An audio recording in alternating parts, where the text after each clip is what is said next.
Thank you, Mr. Speaker. With permission, I would like to make a statement about the climate and nature crisis. On the day the Met Office publishes its State of the UK Climate Report 2024, the Environment Secretary and I want to share with the British people what we know about the scale of the crisis and explain the action we're taking in response.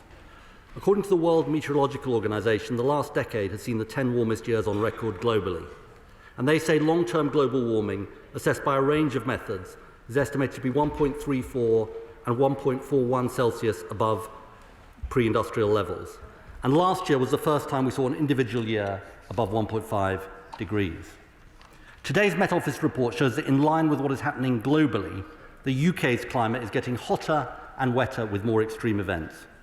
The Central England temperature series shows recent warmth has far exceeded any temperatures observed in at least 300 years. Over the last 50 years, the number of days above 28 degrees centigrade have doubled and above 30 degrees have trebled. This spring was the UK's warmest on record, beating the record broken last year. Meanwhile, warming oceans and melting ice sheets have contributed to sea levels around the UK rising by 13.4 centimetres over the past 3 decades, and this is accelerating. And Mr. Speaker, we know climate change and nature loss are fundamentally linked and contribute to each other.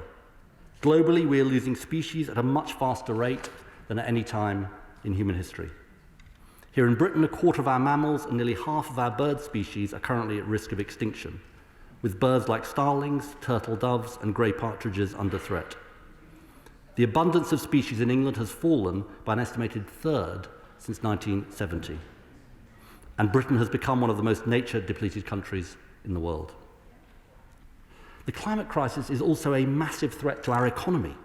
The OBR Fiscal Risks Report, published last week, says that the damage caused by climate impacts in a near 3 Celsius world is forecast to cut our GDP by 8% by the early 2070s, which will be roughly £200 billion based on current GDP. Mr. Speaker, these are uncomfortable, sobering facts. And we should make no mistake. We must act on the climate and nature crisis to protect our British way of life, because no sector or part of our society is immune from these risks. To those who doubt whether Britain can have any impact on the pathway of global emissions, the lesson of history is that we can. Before the Paris Climate Agreement was negotiated 10 years ago, the world was on course for 4 degrees centigrade of global warming. Now national commitments imply 2.6 degrees of warming, or global warming below 2 degrees if countries meet their full climate targets. We remain way off track from where we need to be as a world, but we in this country have helped make a difference across parties. In 2008, this House came together to pass the world's first Climate Change Act under a Labour government supported by Lord Cameron and the Conservative Party and parties across this House. Mr. Speaker, thanks to the power of our example, now nearly 60 countries in the world have similar legislation.